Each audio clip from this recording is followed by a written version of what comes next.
আসসালামু আলাইকুম, hi everyone, welcome back to my channel Alam Fatema's কিচেনে। আজকে টুনা ফিশের কাবাব বানাবো, সেটাই শেয়ার করছি। এখানে আমি দুইটা টুনা ফিশ কোটা নিচ্ছি।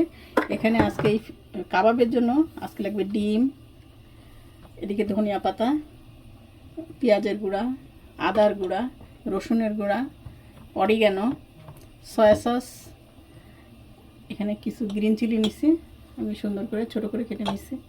এখানে গোলমরিচের গুঁড়া, এটা চিলি ফ্লেক্স, শুকনো মরিচ আমি মিক্সচারে দিয়ে গুঁড়া করে নিচ্ছি, একটু ভেঙে নিচ্ছি।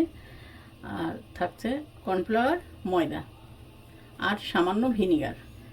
এখানে মাছগুলো পানিটা ফেলে দিছি, ভিতরে ওই একটা ইয়ে থাকে মেডিসিন মতো অয়েলি টাইপের, ওটা আমি ফেলে দিছি আর এইভাবে নিছি মাছটা।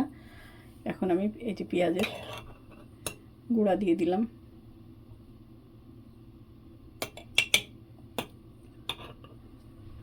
আদার গুঁড়া দিয়ে দিলাম, এই যে গার্লিক রসুনের গুঁড়া দিলাম। এখানে আমি চিলি ফ্লেক্স সামান্য দিব, বেশি ঝাল হলে আবার বাচ্চারা খেতে পারবে না। একটু গোলমরিচের গুঁড়া দিলাম। আর এখানে কিছু কাঁচামরিচও আমি দিব, এখানে কিছু কাঁচামরিচ দিয়ে দিলাম।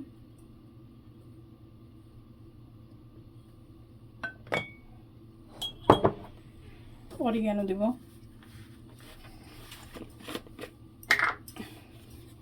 অরিগ্যানো সামান্য, সয়া সস এবং এখানে যে ধনিয়া পাতা কুচি দেব, কুচি করে রাখছি, এটা দিয়ে দেব।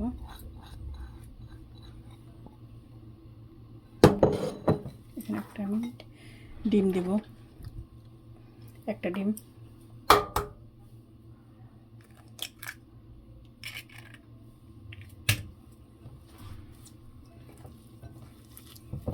এখানে আমি কিছুটা কর্নফ্লাওয়ার দিব এখন।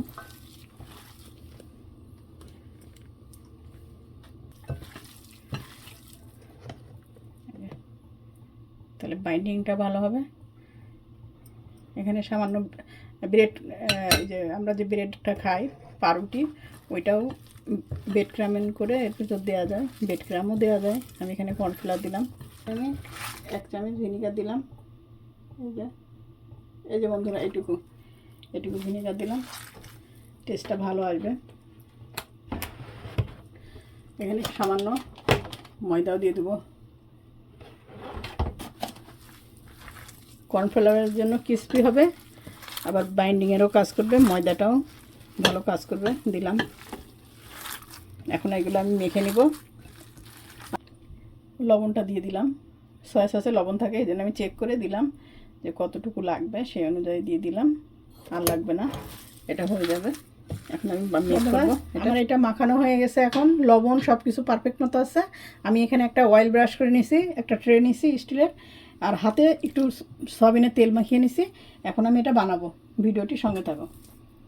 এই যে এইভাবে সুন্দর করে শেপ দিয়ে দিয়ে আমি বানিয়ে নেব, এই যে এরকম সুন্দর করে। লবণ সব কিছু ঠিকঠাক আছে, আমি এইভাবে বানিয়ে নিচ্ছি। এইভাবে আমার 2টা কন্টেনারে আমার এতগুলো হয়েছে আর কি কাবাব। এখানে আপনার 12টা হয়েছে আর কি কাবাব। তেলটা গরম হয়ে গেছে বন্ধুরা, আমি এখন এই যে দিয়ে দিব কাবাবগুলো।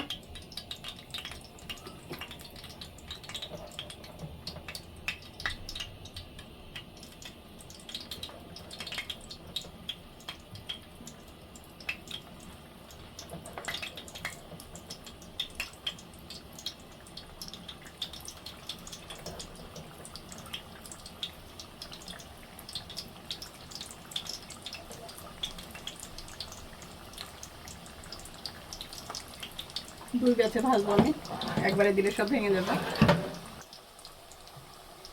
এক পিস হয়ে গেলে আমি আর একটা পাশ ভেজে নেব। এভাবে সব উল্টা পাল্টে তোমরা এভাবে বানিয়ে বাসায় খেয়ে দেখবা বন্ধুরা, অনেক মজা লাগে টুনা ফিশটা। এই যে ভাজাটা হয়ে গেল টুনা ফিশ। এভাবে বাচ্চাদের দিতে পারবা, নিজেরাও চা নাস্তার সাথে খাওয়া যাবে। চা বানায় চার সঙ্গে, এটা খুব মজাদার, খুবই লোভনীয় একটা খাবার এটা। এই যে এই যে ভাজাটা শেষ হয়ে গেল। এখন আমাদের এখানে বিকাল, এখন চার সঙ্গে এটা চলবে, দুধ চা আর টুনা ফিশের চপ আজকে বিকালের নাস্তা। তোমরা এভাবে খেয়ে দেখবা, অনেক মজার। আর আমার ভিডিওটি ভালো লাগলে লাইক কমেন্ট সাবস্ক্রাইব করবা। আর ভিডিওটি দেখার সময় অবশ্যই লাইক দিবা, একটা লাইক দিয়ে তারপরে ভিডিওটা শুরু করবা। বন্ধুরা তোমরা ভিডিও দেখো কিন্তু লাইক দিতে মনে থাকে না, সাবস্ক্রাইব তো হয়ে যায় কিন্তু লাইকটা কারোরই মনে থাকে না। কিছু মনে করবা না, আমি ভিডিওতে বলে দিলাম, মনে করে দিলাম তোমাদেরকে। তো আমার ভিডিওটি ভালো লাগলে লাইক কমেন্ট সাবস্ক্রাইব করবা। আজকে পর্যন্ত, আল্লাহ হাফেজ।